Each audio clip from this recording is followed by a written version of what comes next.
The electric tension of July 13th, 1985, crackled through the evening air at Wembley Stadium as the final preparations for the most ambitious charity concert in history reached their crescendo, while backstage, in the maze of temporary dressing rooms and production trailers that had transformed the venue into a small city dedicated to musical excellence. Two of the most powerful forces in popular music were about to create a moment that would redefine what was possible when artistic genius collided with competitive spirit in front of 72,000 people and a global television audience estimated at nearly 2 billion souls.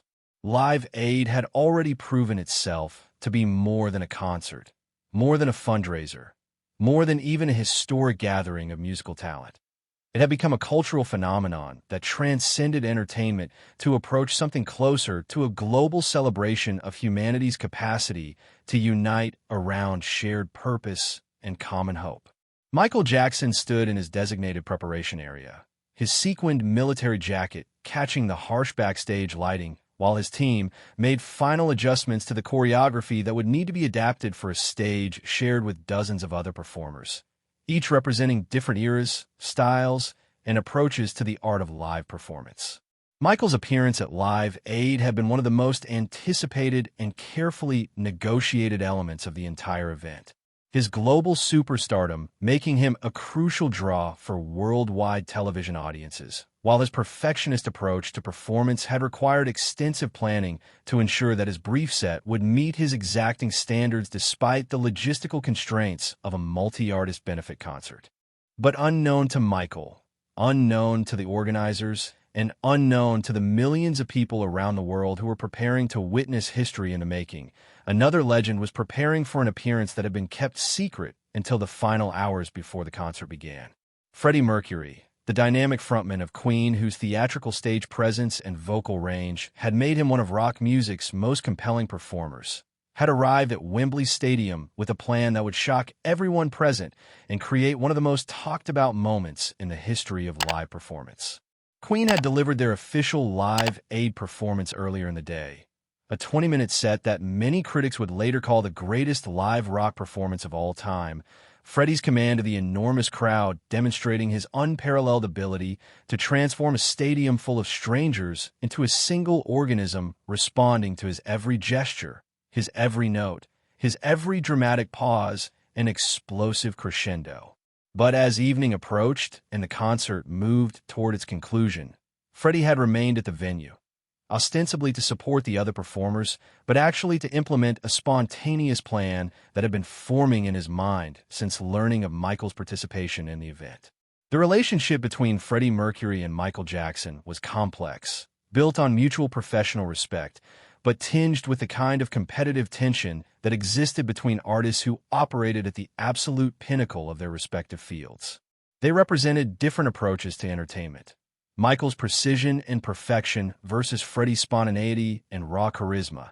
Michael's carefully crafted pop sensibilities versus Freddie's theatrical rock operatics. Michael's innovative dance moves versus Freddie's magnetic stage presence.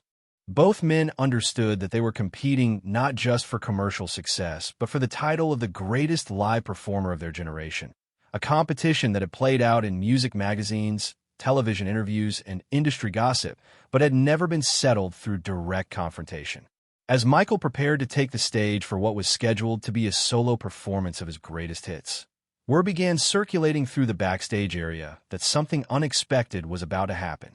Freddie Mercury had been seen in animated conversation with the concert's organizers, his distinctive gestures and passionate advocacy suggesting that he was proposing something that required immediate decision-making and rapid implementation. The rumors spread quickly through the performer areas, creating an electricity that went beyond the usual pre-performance energy to approach something closer to anticipation of witnessing musical history in the making. Michael learned of Freddie's presence and intentions only minutes before his scheduled appearance, when Bob Geldof, one of Live Aid's primary organizers, approached him with a proposal that was equal parts opportunity and challenge. "Freddie wants to join you on stage," Geldof explained, his voice carrying the urgency of someone trying to coordinate a spontaneous addition to a meticulously planned event. He says he has an idea for something that's never been done before, something that could be the highlight of the entire concert. Are you willing to share your spotlight with the one performer who might actually be able to match your stage presence? The challenge was unmistakable, wrapped in diplomatic language, but carrying the clear implication that Freddie Mercury believed he could not only hold his own with Michael Jackson, but potentially outshine him in front of the largest live audience in television history. For most performers, such a challenge would have been intimidating or offensive, but Michael understood immediately that this was exactly the kind of moment that separated great entertainers from legendary ones. The kind of opportunity that came only when two masters of their craft were willing to risk everything in pursuit of creating something unprecedented. Michael's response was immediate and characteristic of his confidence in his own abilities.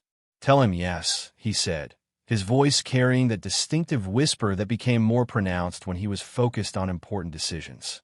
"But let him know that if we're going to do this, we're going to do it right. This isn't going to be two people taking turns on stage. This is going to be a collaboration that shows what's possible when the best in rock meets the best in pop."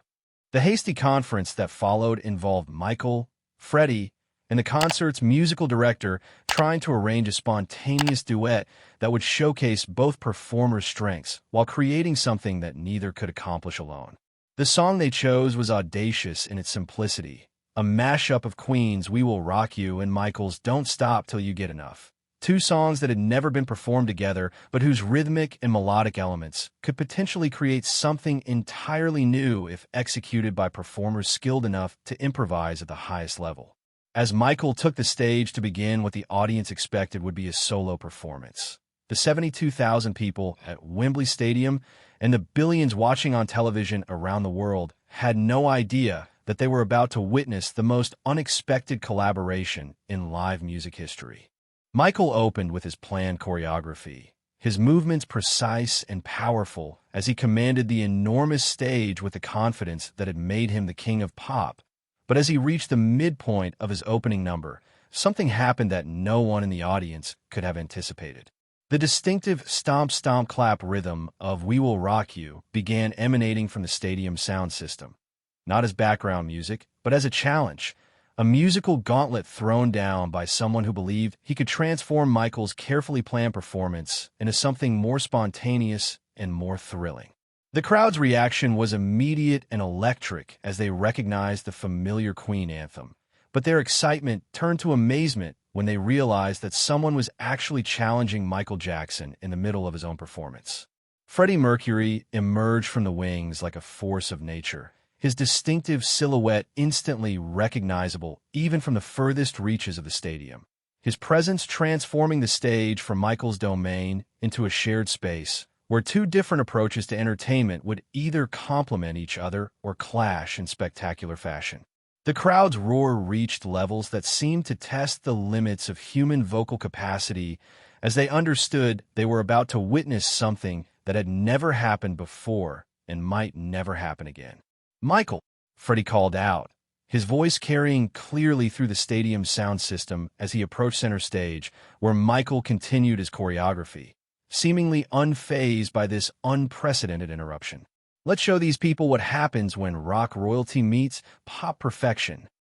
What happened next would be analyzed by music historians for decades, studied by performers seeking to understand the alchemy of spontaneous collaboration.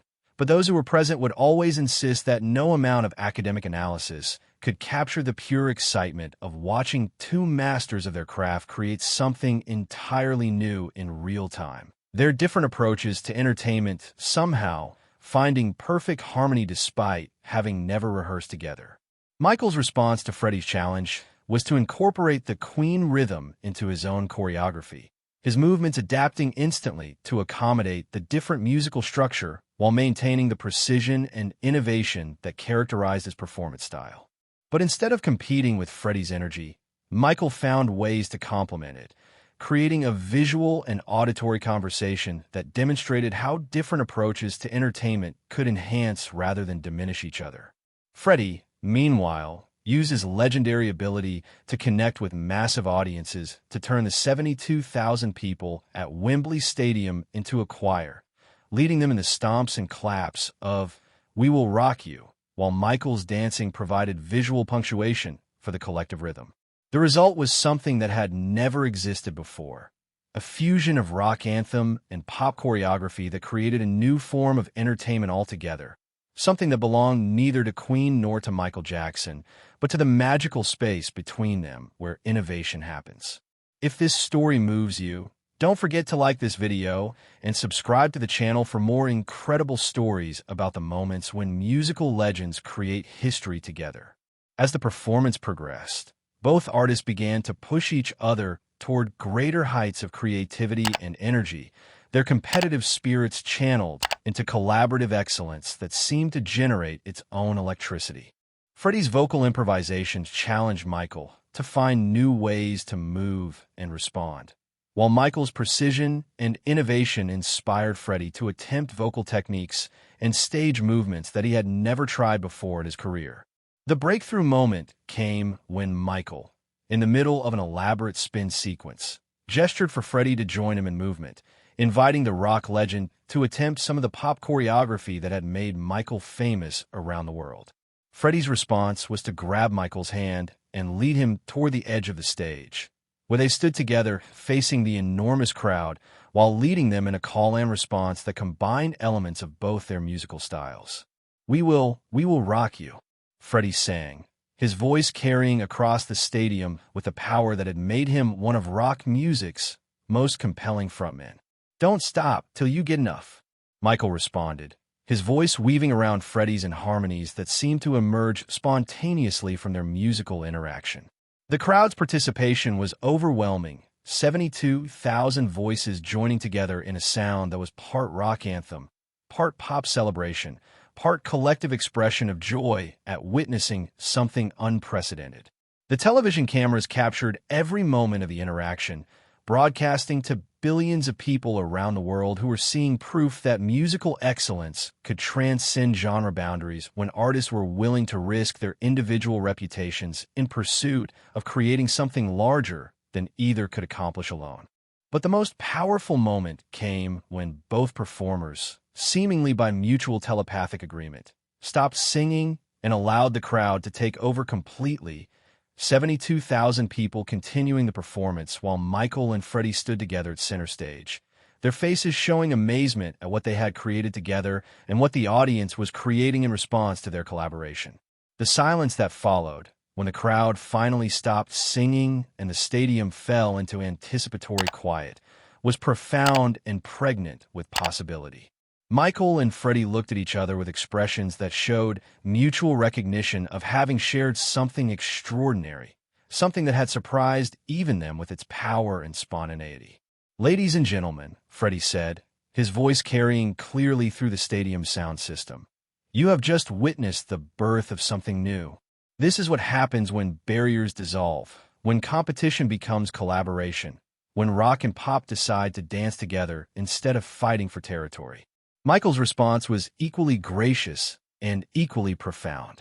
"Freddie just reminded me why I fell in love with performing in the first place," he said, his voice carrying that distinctive emotion that emerged when he was genuinely moved by an experience. Music isn't about categories or competition. It's about connection, about finding ways to make people feel less alone in the world.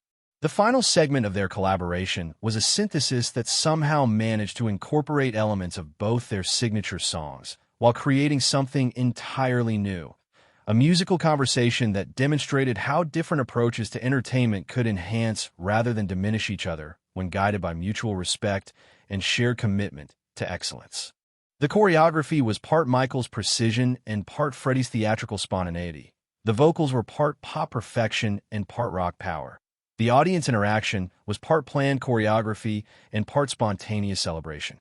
When the performance finally concluded and both artists stood together at center stage, their hands raised toward the crowd in mutual triumph, the ovation that erupted from Wembley Stadium seemed to last forever, a sound that was part appreciation for what they had witnessed and part recognition that they had been present for a moment that would be remembered and discussed for generations to come.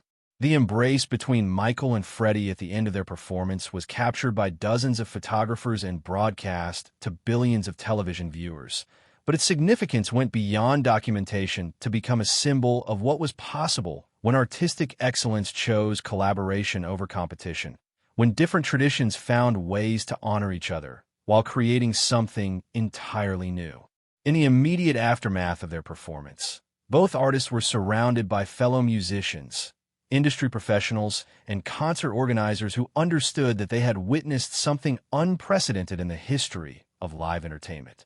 The spontaneous collaboration had demonstrated that the greatest performances often emerge not from careful planning, but from the willingness of exceptional artists to risk everything in pursuit of creating moments that transcend ordinary entertainment to become genuine cultural events.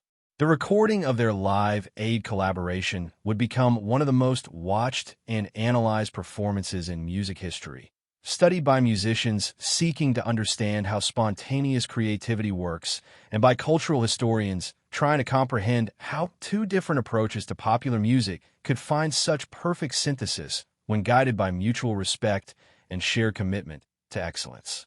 But for Michael and Freddie personally, the evening represented something more significant than professional achievement or historical documentation. They had discovered that their competitive relationship could be transformed into collaborative friendship when channeled through shared artistic purpose. That their different approaches to entertainment were complementary rather than contradictory. That the best performances often happen when artists are willing to step outside their comfort zones and explore new possibilities with partners who challenge them to exceed their own expectations. The friendship that developed between Michael Jackson and Freddie Mercury following their Live Aid collaboration would continue until Freddie's death in 1991, characterized by mutual support, occasional joint appearances, and the kind of artistic respect that exists only between performers who have shared the experience of creating something extraordinary together under the most challenging circumstances.